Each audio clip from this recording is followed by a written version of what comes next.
Itu sebabnya orang yang dibaptis itu harus dari hati. Ada dari hati itu penyerahan, saya mau hidup benar. Ini harus ada pada kita. Kalau nggak ada ini, tidak mengalami dengan sungguh-sungguh, saudaraku, keindahan-keindahan di dalam Tuhan, pengalaman-pengalaman rohani, perkembangan-perkembangan, biasa saja.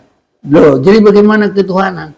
Ya, orang dia pun tidak mengerti seperti itu, tapi bisa dengan kebiasaan. Lebih tinggi lagi dengan fanatisme, ada juga ikut-ikutan. Lihat orang lain begitu, dia ikut begitu. Tapi belum berdasar hati, ada kontak. Saya mau hidup benar, saya mau ikut kebenaran firman Tuhan. Harus itu ada dalam kita. Salam dalam kasih Tuhan kita, Tuhan Yesus Kristus. Saya sampaikan bagi kita semua di dalam ibadah kita ini yang adalah perjalanan kita menuju hidup yang kekal. Jadi saudara-saudaraku, ibadah itu bukan hanya kumpul-kumpul, tapi ibadah itu adalah perjalanan menuju hidup yang kekal. Itu sebabnya, saudaraku, di dalam ibadah kita harus semakin mengerti perjalanan kita. Saya perhatikan tidak ubahnya seperti orang di sekolah. Mulai pendaftaran pertama, taruhlah di TK, namanya sudah ada di situ. Meningkat lagi nanti, namanya ada di sekolah dasar. Meningkat lagi, namanya ada sekolah menengah. Nah, kelasnya kelas 7, 8, 9. Ada lagi nanti namanya di sekolah menengah atas. Ya, terdaftar lagi namanya di situ. Dipanggil lagi namanya di situ. Kelasnya juga meningkat lagi. Sudah jadi kelasnya 10, 11, 12. Begitu, saudara-saudaraku. Meningkat lagi nanti. Jadi, kalau saya perhatikan, di dalam ibadah itu, yang terutama adalah di dalam hal firman Tuhan yang disebut juga makanan rohani. Sehingga ada dalam dua bagian yang terbesar. Makanan rohani untuk anak-anak, tapi juga makanan rohani untuk orang dewasa. Saudara-saudaraku, saya yakin saudara-saudara bisa lebih mengerti dari saya, apalagi ibu-ibu yang sudah merawat bayi-bayi. Makanan untuk bayi-bayi udah dibubur, disaring lagi. Jadi Untuk melumat itu saya ingat pakai saringan. Mana yang lolos dari saringan itu disendok. Itu makanan bayi-bayi. Tidak boleh asin-asin. Apalagi namanya jangan sampai kena cabai. Wah, anaknya nanti langsung nggak karu-karuan lagi. Tapi kalau sudah dewasa, dikasih makan bubur, ya mungkin sarapan lah. Tapi kalau makan bubur terus, dia bilang bosan. Aku nggak kenyang, saya makan bubur, dia bilang. Ya kan? Harus cukup garam. Bahkan cabai lagi. Nah, ada yang suka pedas sekali. Tapi yang lain pedas sedikit. Kalau pedas kebanyakan, udah sakit perut. Jadi saudaraku, adalah perkembangan. Ini harus kita mengerti di dalam rohani. Tidak boleh asal-asalan saudara-saudaraku. Di dalam Kisah Rasul pasal 20 saya mau mengajak kita baca firman Tuhan. Kisah Rasul pasal 20 ayat 32. Dan sekarang aku menyerahkan kamu kepada Tuhan dan kepada firman kasih karunia-Nya yang berkuasa membangun kamu dan menganugerahkan kepada kamu bagian yang ditentukan bagi semua orang yang telah dikuduskannya. Bersama kita akan baca 1, 2, 3.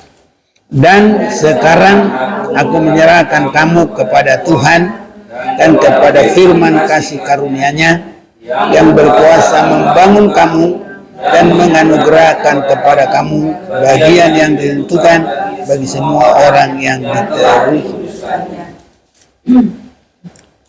Saudaraku, kalau kita perhatikan, pertama yang kita terima adalah Injil yang menyelamatkan. Ini saudara-saudaraku, Injil yang menyelamatkan. Tetapi Rasul Paulus, dia sudah mengerti bahwa dia akan mengakhiri pelayanannya. Maka dia tidak berkata, aku menyerahkan kamu kepada Injil keselamatan. Tapi dia berkata, yaitu firman yang menganugerahkan kepada kamu bagian yang ditentukan. Atau yang berkuasa membangun. Jadi bukan menyelamatkan lagi, membangun. Membangun itu sudah pasti kepada perkembangan. Ini saudaraku. Jadi kita semua harus masuk dalam perkembangan. Cuma perkembangan ada dua bagian. Perkembangan yang jahat semakin jahat. Yang cemar semakin cemar. Itu satu bagian. Bagian yang kedua, yang benar semakin benar, yang kudus semakin kudus. Dan biar kita ada di dalam bagian yang kedua. Semakin benar dan semakin kudus. Dan harus begitu saudaraku. Jangan asal Kristen. Harus mengerti. Firman itu menunjukkan kepada kita pembenaran menunjukkan kepada kita perkembangan, dibangun, bahkan sampai tidak bercacat celah. Rasul Paulus sudah mengerti bahwa jemaat-jemaat itu sudah mengalami Injil keselamatan. Saya mau mengajak kita dulu membaca dalam Roma pasal yang pertama. Saya ajak kita melihat ini terlebih dahulu.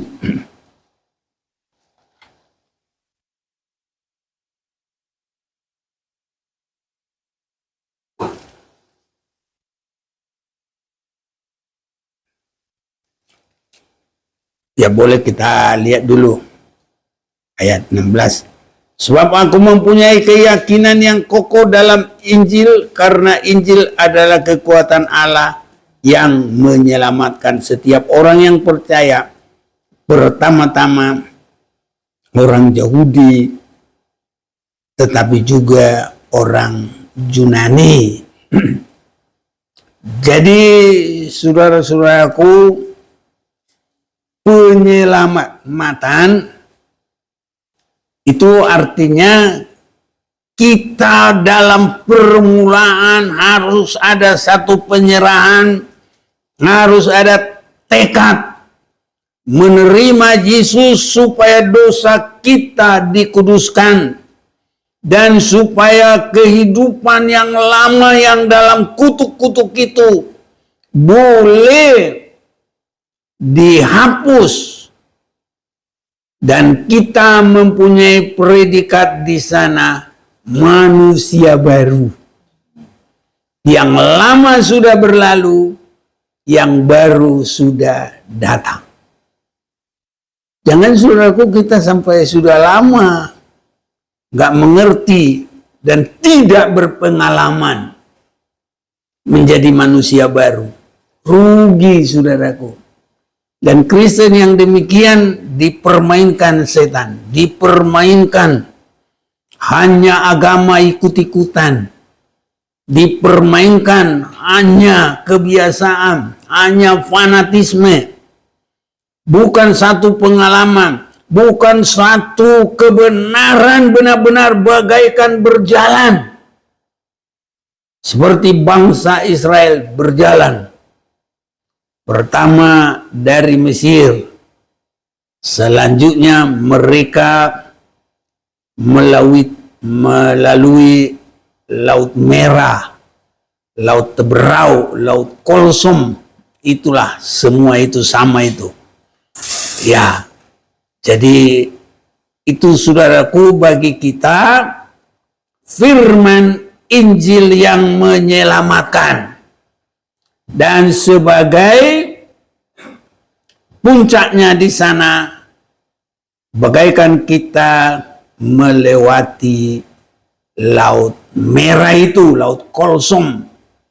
Dan itulah kita mengubur hidup lama. Ini saudaraku, terlambat kalau kita belum mau mengubur hidup lama. Harus sampai berkata, hidup lama tidak boleh lagi ada dalam saya. Saya harus baru.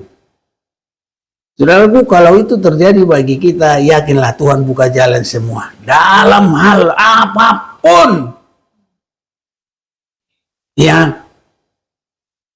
Kalau Raja Daud berkata, dahulu aku muda, sekarang sudah tua, tidak pernah kulihat orang benar ditinggalkan dan tidak pernah menjadi peminta-minta. Ini saudaraku, bahkan tidak akan tukang pinjam-pinjam, memberikan pinjaman boleh, tapi meminjam bukan lagi, karena kita diberkati oleh Tuhan. Harus nyata saudara-saudaraku, kekristenan itu harus nyata. Itu sebabnya kalau orang ya dalam kekristenan itu main palsu-palsuan, dengan apa? Dengan kekuatan, berhasil pingin dengan kekuatan pikiran sendiri, bukan karena penyerahan kepada Tuhan. Rugi saudara-saudaraku.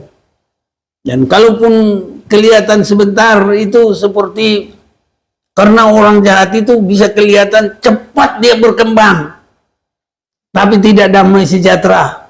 Dan bukan untuk dia di dalam damai.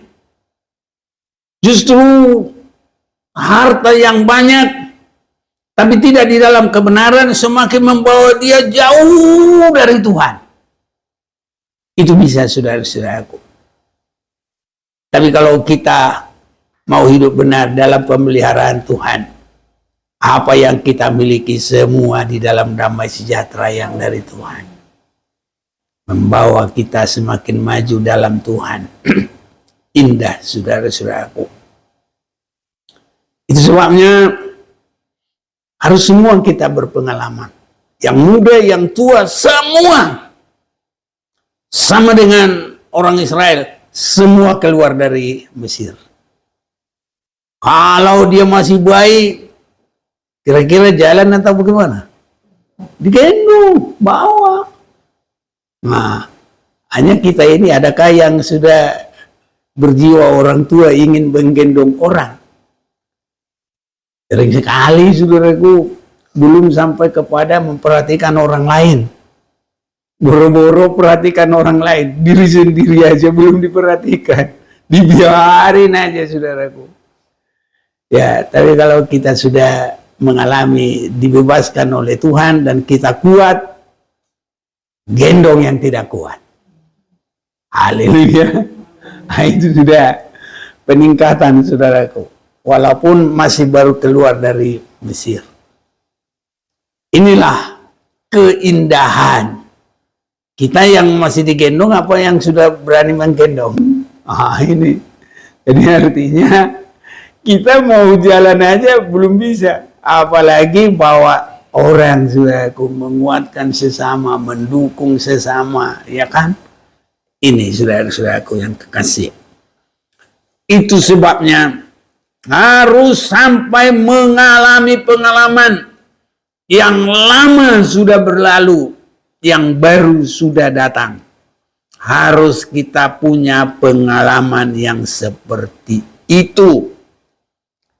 Mungkin ya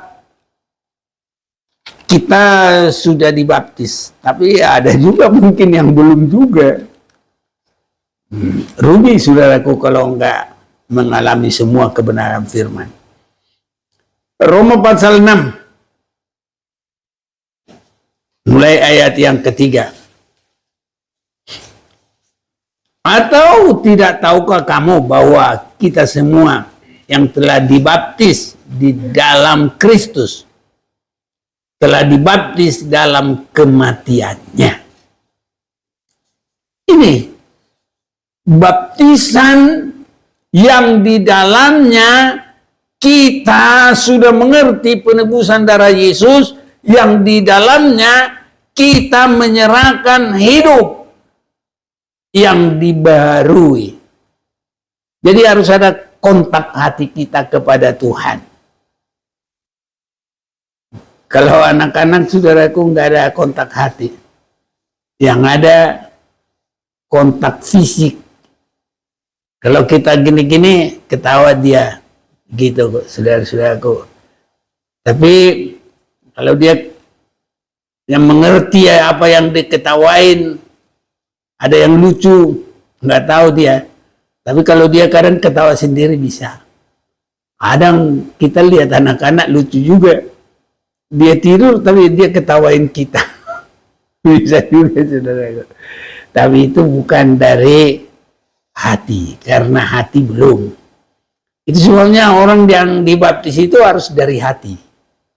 Ada dari hati itu penyerahan, saya mau hidup benar. Ini harus ada pada kita. Kalau nggak ada ini, tidak mengalami dengan sungguh-sungguh saudaraku. Keindahan-keindahan di dalam Tuhan, pengalaman-pengalaman rohani, perkembangan-perkembangan, biasa saja. Loh, jadi bagaimana ketuhanan? Ya, orang dia pun tidak mengerti seperti itu, tapi bisa dengan kebiasaan. Lebih tinggi lagi dengan fanatisme. Ada juga ikut-ikutan. Lihat orang lain begitu, dia ikut begitu. Tapi belum berdasar hati, ada kontak. Saya mau hidup benar. Saya mau ikut kebenaran firman Tuhan. Harus itu ada dalam kita. Sama dengan pernikahan, saudaraku. Karena dalam baptisan itu ada dalam arti disatukan. Seperti menikah. Jadi kalau menikah, jangan karena kata orang. Harus ada dalam hati. Aku benar-benar cinta dia. Yang satu juga, dia juga berkata begitu. Ah, ini sama-sama mencintai. Ah, itu baik, saudara-saudaraku. Kalau suatu waktu kamu nggak mencintai, ya orang aku dulu dijodoh-jodohin. Ada lagi apalagi dia bilang, wah aku dulu kan hanya menyenangkan orang tua. Lah menikah hanya menyenangkan orang tua. Salah. Ada lagi yang berkata begini, aku menikah kan daripada ya sendirian aja. Jadi bukan dengan cinta kasih, saudaraku. Itu sebabnya kalau kita dibaptis itu harus ada mengasihi Tuhan dan mau meninggalkan hidup lama. Harus begitu, saudara-saudaraku. Baru itu baiklah. Jadi kalau orang Batak kalau udah begitu pilihannya dari hatinya, ya menyanyi dia langgainang manakso langgainang buat toko da langgeki gabi mana su gabi pilih toko ada kon lomoki. Jadi kalau sudah begitu itu yang udah pilihan sendiri, apapun yang terjadi ya sudah dijalani. Ini saudaraku. Tapi kalau karena disuruh-suruh menyesal, aku disuruh-suruh, aku paksa, makanya ya di sini nggak ada yang menikah terpaksa, nggak ada yang menikah disuruh-suruh. Semua harus dari hati sendiri. Amin. Dibaptis juga harus dari hati sendiri, bukan ikut-ikutan, bukan karena disuruh-suruh, bukan karena dibawa-bawa. Harus ada kontak. Ini saudaraku. Jadi orang yang dibaptis itu adalah puncak dari kontak pertama. Mendengar, percaya, berserah diri. Haleluya. Nah ini. Roma 6 ayat 4. Dengan demikian kita telah dikuburkan bersama-sama dengan dia oleh baptisan dalam kematian, supaya sama seperti Kristus telah dibangkitkan dari antara orang mati oleh kemuliaan Bapa, demikian juga kita akan hidup dalam hidup yang baru. Ini permulaan, masih permulaan. Kadang yang lain dalam permulaan ini saja sudah bersalahan, saudaraku. Ya, karena tadi ada yang terpaksa, ada yang ikut-ikutan, ada yang merasa dipaksa, ada yang merasa dijodoh-jodohin. Nah, begitu, saudaraku. Jadi belum ada dari hati sendiri mau meninggalkan yang lama dan mau hidup yang baru dan berserah kepada Tuhan. Itulah Injil yang pertama kita terima. Dan sesudah itu Rasul Paulus berkata, tadi Kisah Rasul pasal 20 ayat 32. Biar kita tahu ini lanjutan dari mana.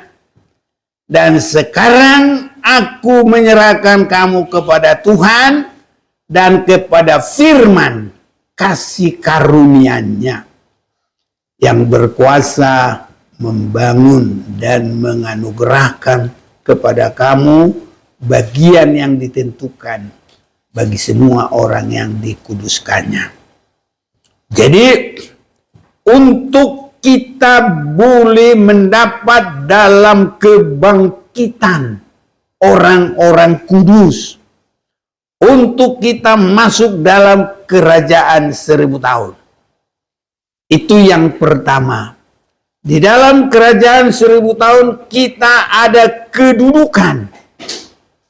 Dan kita bisa menghakimi malaikat. Sekarang belum boleh menghakimi, teman juga nggak boleh dihakimi. Serahkan semua kepada Tuhan.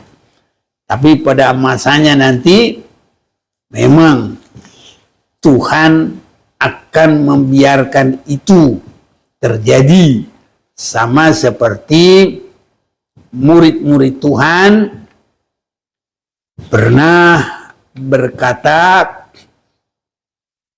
Petrus berkata, Matius pasal 19.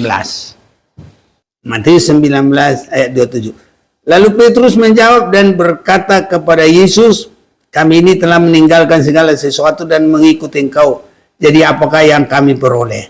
Nah, kita tadi dengan Injil yang meningkat supaya kita memperoleh segala yang diberikan kepada orang kudus.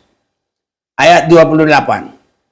Kata Yesus kepada mereka, aku berkata kepadamu sesungguhnya pada waktu penciptaan kembali, apabila anak manusia bersemayam di tahta kemuliaannya, kamu yang telah mengikut aku akan duduk juga di atas 12 tahta untuk menghakimi ke-12 suku Israel. Nah, jadi kalaupun kita tidak mendapat keseluruhan ini karena ini adalah berkat khusus, nah kita yang bisa, saudaraku, mendapatkan berkat yang lain. Dan setiap orang yang karena namaku meninggalkan rumahnya, saudaranya laki-laki atau saudaranya perempuan, bapak atau ibunya, anak-anak atau ladangnya, akan menerima kembali 100 kali lipat dan akan memperoleh hidup yang kekal. Nah, ini saudara-saudaraku. Jadi berkat penghakiman nanti ada, kalau 12 rasul itu dekat dengan tahta Yesus bersama-sama. Tapi kalau kita jadi orang-orang kudus, ada yang khusus juga yang kita dapat. Semua yang di Alkitab harus kita imani menjadi milik kita. 1 Korintus pasal yang ke-6. Ayat yang ketiga. Tidak tahukah kamu bahwa kita akan menghakimi malaikat-malaikat? Nah, ini kita. Tadi 12 rasul itu menghakimi ke-12 suku Israel. Kita mungkin agak sulit untuk menghakimi orang Israel karena orang Israel bisa lebih tahu semua seluk-beluk hidup dari orang-orang Israel. Kita orang Batak tahu suara keras, suka asam, suka pedas, suka asin, tahu kita. Nah, kalau belum benar-benar dijamah Tuhan, cepat marah. Tapi dunia ini nanti kalau udah semakin banyak kesulitan, semua muka cepat marah. Olah buhina murhing namanya. Itu terjadi. Jadi ada berkat yang khusus-khusus, saudaraku. Walaupun kita tidak akan sekali semua itu milik kita, tapi ada tersendiri-sendiri. Makanya tadi kita sudah mendengar dibangun untuk kita boleh mendapatkan berkat yang untuk kita.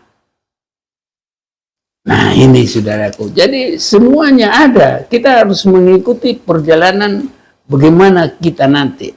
Jadi di dalam 1 Korintus pasal yang ke-6 ini bisa saudara-saudaraku, kita bisa menghakimi malaikat. Bagaimana ini boleh terjadi? Kita harus semakin mengerti firman. Mulai dari Injil penebusan, Injil kasih karunia, sampai kepada firman yang mengajar kita boleh mengerti untuk kita mendapat segala berkat yang dikhususkan bagi orang-orang kudus. Ini saudara-saudaraku. Tadi kita udah sama-sama membaca Kisah Rasul 20 ayat 32 ya. Sudah belum? Udah kan? Belum? Ayo kita baca lagi. Kisah Rasul 20 ayat 32, 1-2. Dan sekarang aku menyerahkan kamu kepada Tuhan dan kepada firman kasih karunia-Nya yang berkuasa membangun kamu dan menganugerahkan kepada kamu bagian yang ditentukan bagi semua orang yang telah dikuduskannya. Jadi orang yang dikuduskan Tuhan itu ada bagian-bagian yang ditentukan bagi kita. Itu sebabnya semua kita harus mendengar firman dengan baik dan mengikutinya. Ini saudara-saudaraku, harus semakin mengerti. Jadi Tuhan juga mencurahkan rohnya untuk kita bisa mengerti firman. Asal ada kerinduan, tidak ada yang berkata, aku masih muda, nggak mungkin Tuhan beri. Bukan, semua. Tuhan berikan hikmat untuk mengerti kehendak Tuhan. Karena ada nyanyian kita. Apa itu ya? Ini, apa itu? Ya, pokoknya Tuhan juga memberikan hikmat sampai kita mengerti. Ya, itu sebabnya Rasul Paulus berkata, aku menyerahkan kamu kepada Tuhan. Nah ini, menyerahkan kepada Tuhan itu secara keseluruhan. Kepada firman kasih karunia-Nya. Itu kita harus benar-benar ada di dalam firman kasih karunia itu. Firman kasih karunia itu apa? Yang membangun. Berkuasa membangun. Jadi harus ada perkembangan rohani. Haleluya saudaraku. Ini. Jadi kita ini harus bisa mengerti. Kalau orang udah merasa kegemukan, selalu timbang badan. Berapa kilo saya? Waduh, udah 70. Udah kebanyakan ini. Wah, masih 45. Ya, kekurusan aku. Bagaimana supaya gemuk? Kata orang harus makan malam. Contohnya, saudara. Ya kan? Ada cara-caranya untuk mengimbangi. Nah, jadi dalam kerohanian ini bukan berarti asal-asal begitu saja, saudara-saudaraku.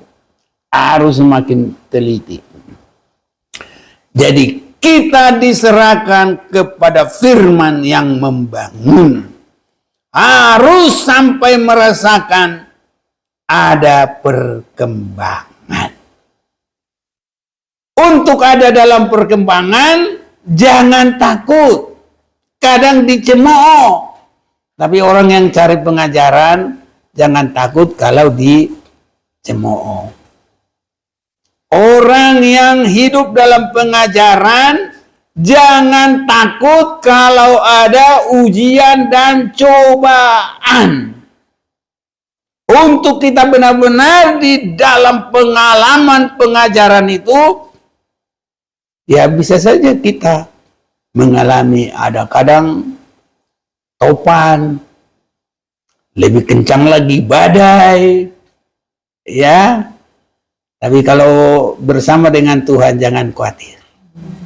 Karena Tuhan berkuasa. Angin dan topan badai diam. Wah, bisa diam saudaraku. Dan di situ kita tambah heran lagi. Wah, luar biasa ya bersama dengan Tuhan.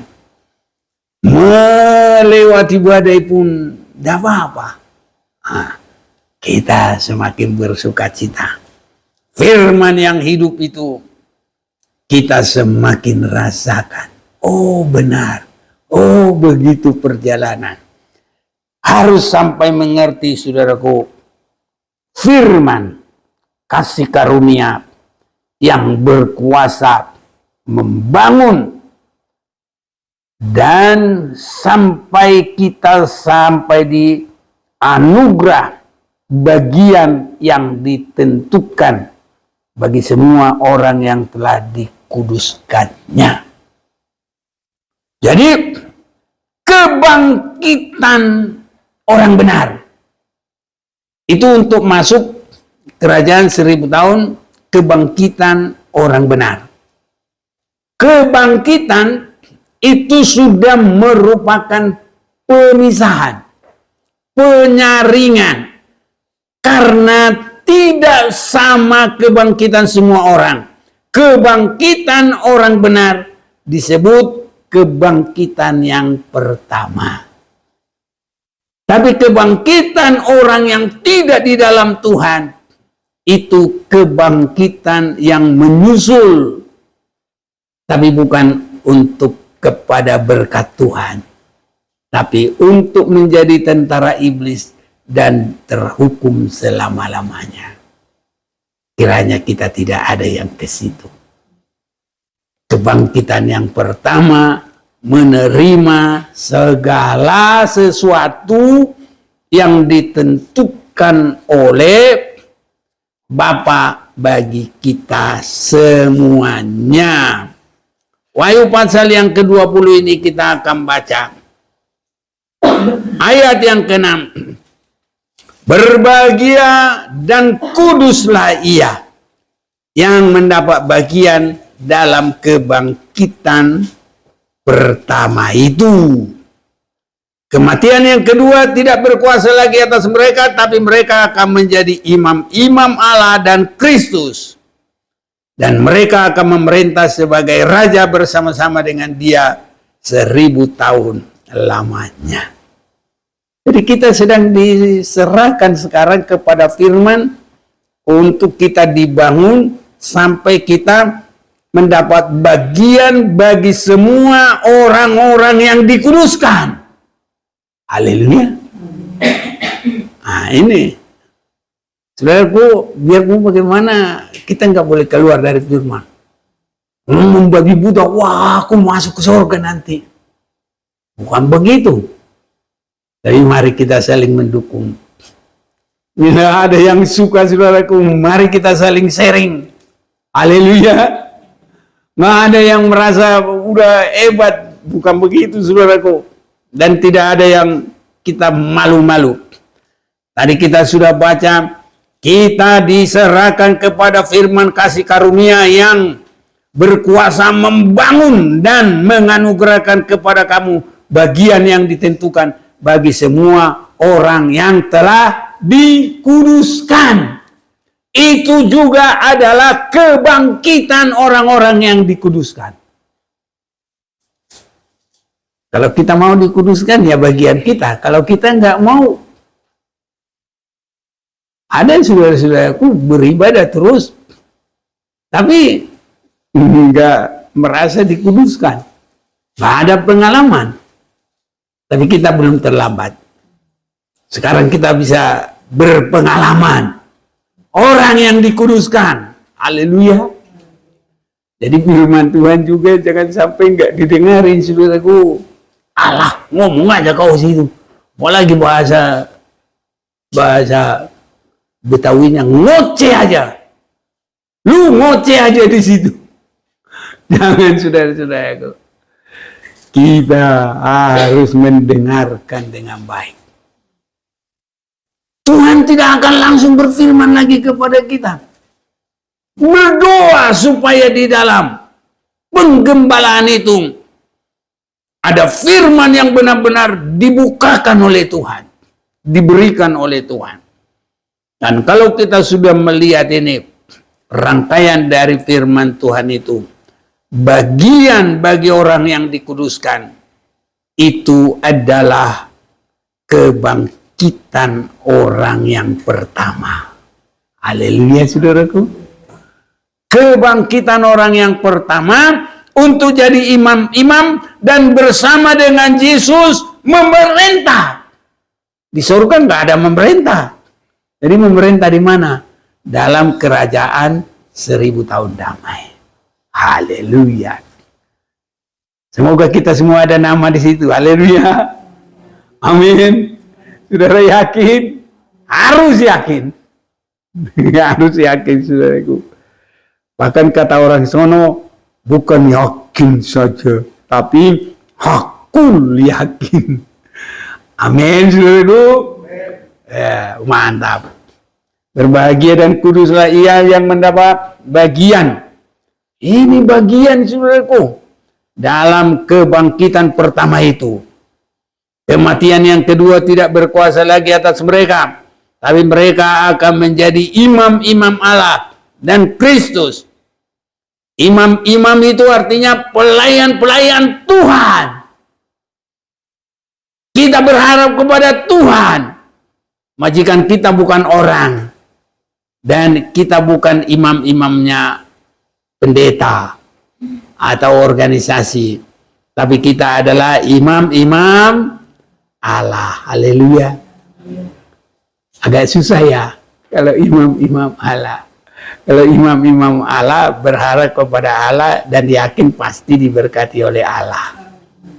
Iya. Karena kita bukan imam-imam orang. Kita bukan imam-imam organisasi. Tapi menjadi imam-imam Allah dan Kristus. Tapi Allah itu sangat baik, saudaraku. Lembu aja tidak dibiarkan diberangus. Lembukah yang diperhatikan? Nah, lebih dari itu adalah kita hamba-hamba Tuhan. Haleluya. Saya ingat itu 1 Korintus pasal 9. Kalau mau dibaca, saudaraku. Tuhan kita ini baik. Nggak usah khawatir-khawatir. 1 Korintus pasal yang ke-9.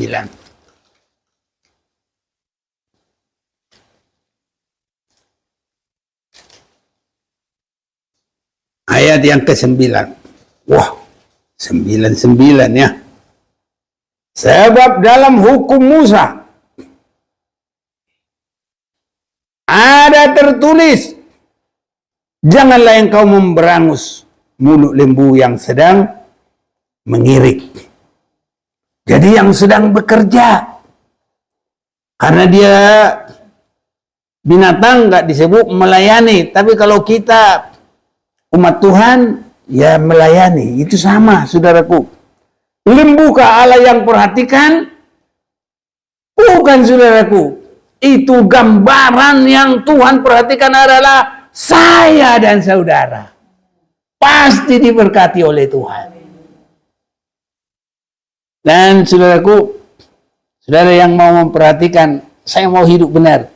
Dengan waktu kita belum, dengan mengandalkan tenaga dan kekuatan pikiran, ya beda, saudaraku. Damainya beda, berkatnya juga beda. Ya, kadang biarpun kita nggak langsung di tangan, tapi Tuhan tidak pernah terlambat untuk memberkati kita. Pada tepat waktunya, Tuhan pasti tolong kita. Ini saudara-saudaraku. Jadi lembu saja nggak boleh Atau kitakah yang dimaksudkan? Ya, untuk kitalah hal ini ditulis, yaitu pembajak harus membajak dalam pengharapan, pengirik harus mengirik dalam pengharapan, untuk memperoleh bagiannya. Bagian kita nanti adalah yang terutama dalam kebangkitan yang pertama. Itu semua masuk ke kerajaan 1000 tahun.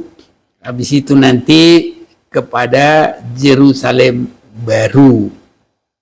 Berbahagia dan kuduslah ia yang mendapat bagian dalam kebangkitan pertama itu. Ini Wahyu pasal 20 ayat 6. Kematian yang kedua tidak berkuasa lagi atas mereka, tapi mereka akan menjadi imam-imam Allah dan Kristus. Dan mereka akan memerintah sebagai raja bersama-sama dengan dia 1000 tahun lamanya. Indah, saudara-saudaraku. Ayat yang keempat, Wahyu 20 itu, lalu aku melihat tata-tata dan orang-orang yang duduk di atasnya, kepada mereka diserahkan kuasa untuk menghakimi. Ini tadi bagian bagi orang-orang kudus yang kita sudah baca dalam 1 Korintus pasal yang ke-6 ayat yang ke-3. Haleluya. Harus semua tambah mengerti, bisa semuanya, saudaraku. Pertamanya kita pendengar yang baik, lama-lama kita juga jadi guru, saudaraku. Harus bisa.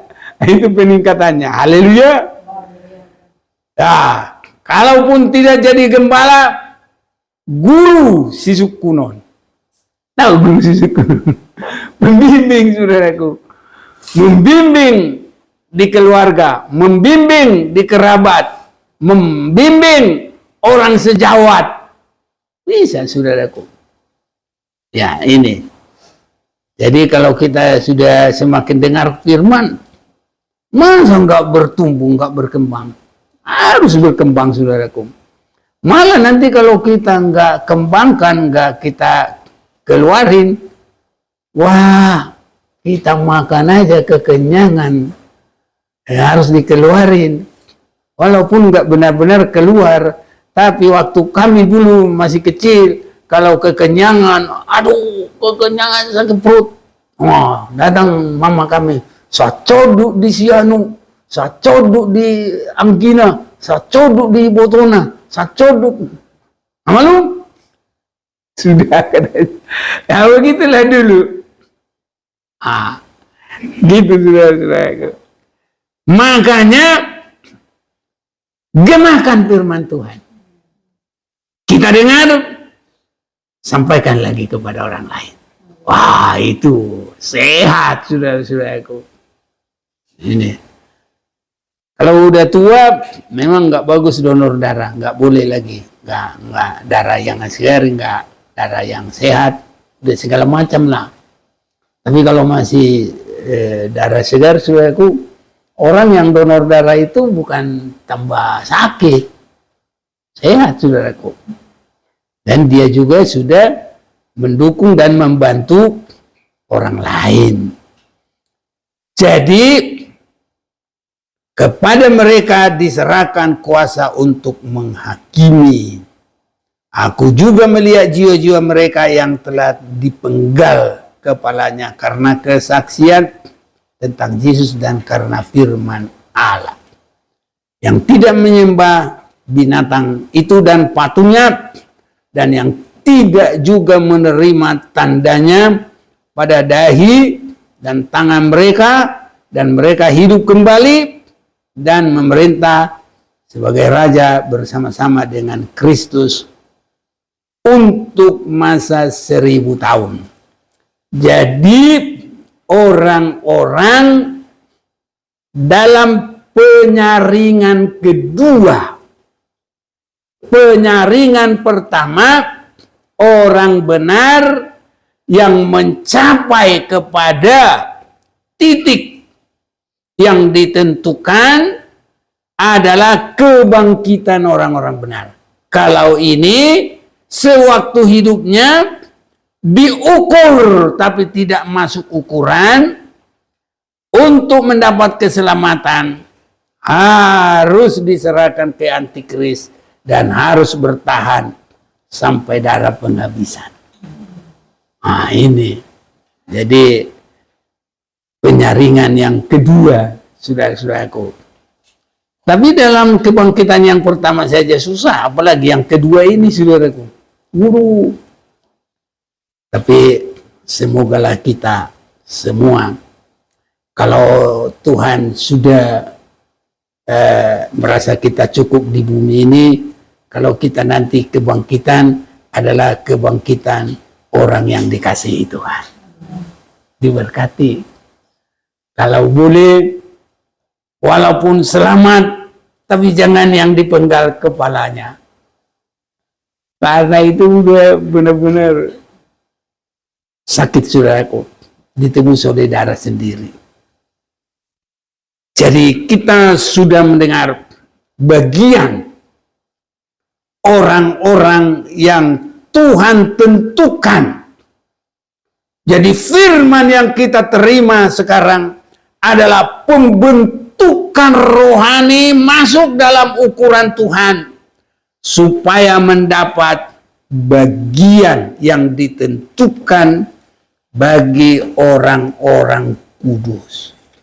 Sungguh-sungguh, saudaraku, kita di dalam kerohanian ini harus benar-benar teliti dan jangan gegabah, jangan rasa enteng seperti Esau, mudah semuanya.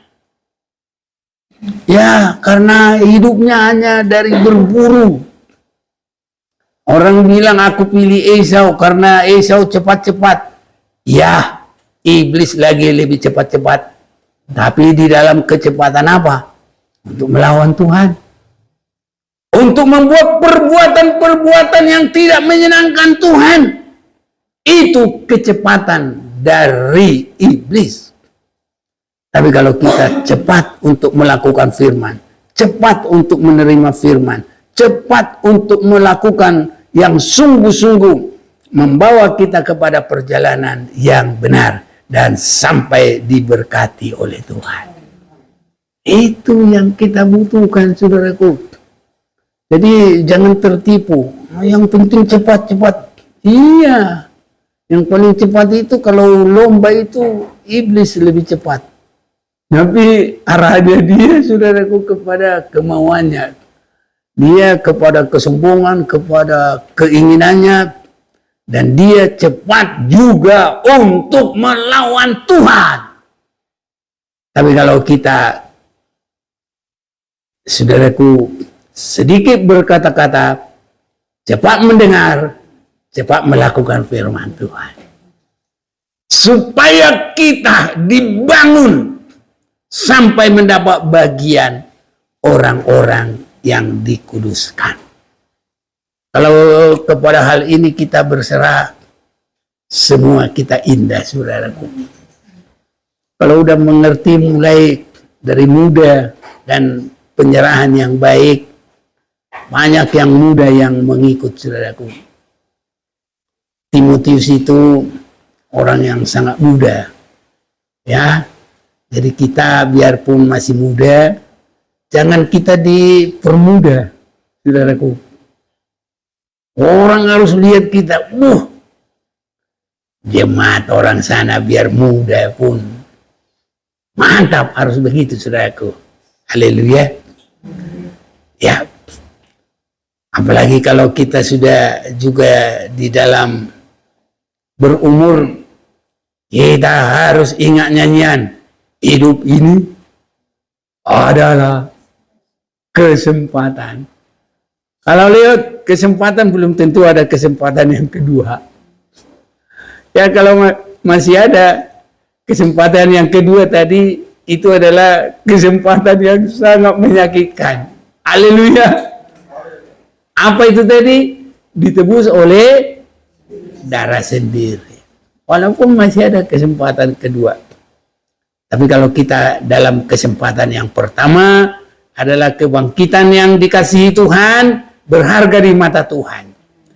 Dan juga adalah orang-orang yang masih hidup diukur layak mendapat kedua sayap burung nasar atau sayap burung Raja Wali dipelihara.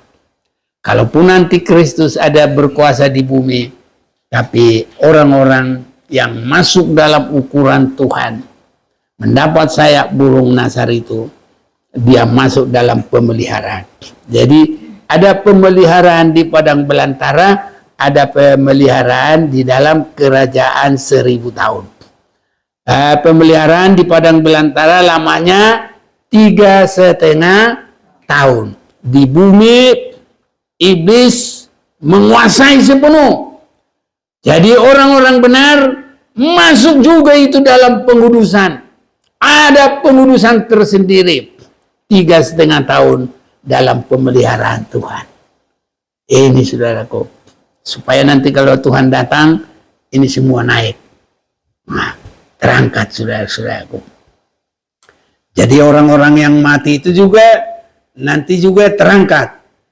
Yang hidup diubahkan dengan sekejap, yang mati dalam Tuhan hidup kembali dan bersama-sama mereka, apa dia bilang? Diangkat ke udara. Itu yang disebut ada pertemuan di udara. Sebelum kita baca juga lah 1 Tesalonika pasal yang keempat 16 ayat 17. 1 Tesalonika 4 ayat 16. Sebab pada waktu tanda diberi, yaitu pada waktu penghulu malaikat berseru dan sangkakala Allah berbunyi, maka Tuhan sendiri akan turun dari sorga. Dan mereka yang mati dalam Kristus akan lebih dahulu bangkit. Ini kebangkitan yang pertama. Sesudah itu, kita yang hidup, yang masih tinggal, akan diangkat bersama-sama dengan mereka dalam awan menyongsong Tuhan di angkasa. Ini bukan campur baur saudaraku dengan orang yang jahat. Sudah ada pemisahannya. Pemisahannya tadi adalah punya sayap dengan tidak punya sayap. Haleluya. Punya sayap kemana? Terbang kepada pengasingan di padang gurun. Haleluya. Yang tidak punya sayap tinggal diperangi oleh antikris dan sampai dihukum ataupun dipancung kepala kalau masih kuat. Kalau tidak kuat, hilanglah saudaraku. Sesudah itu kita yang hidup yang masih tinggal akan diangkat bersama-sama dengan mereka dalam awan menyongsong Tuhan di angkasa. Demikian kita akan selama-lamanya bersama dengan Tuhan. Jadi selama-lamanya itu bukan di udara selama-lamanya. Habis itu turun. Kemana? Ke bukan Yerusalem. Masih 1000 tahun saudaraku. Firdaus. Ya, Firdausnya yang akhir. Baru 1000 tahun nanti iblis dilepas dan terjadi kebangkitan kedua, kebangkitan orang jahat. Iblis langsung menghimpun semua orang jahat dan memerangi Tuhan dengan orang-orang kudus. Maka turunlah api dari langit, orang-orang benar naik ke Yerusalem. Aduh, haleluya. Hari kita menyanyi Yerusalem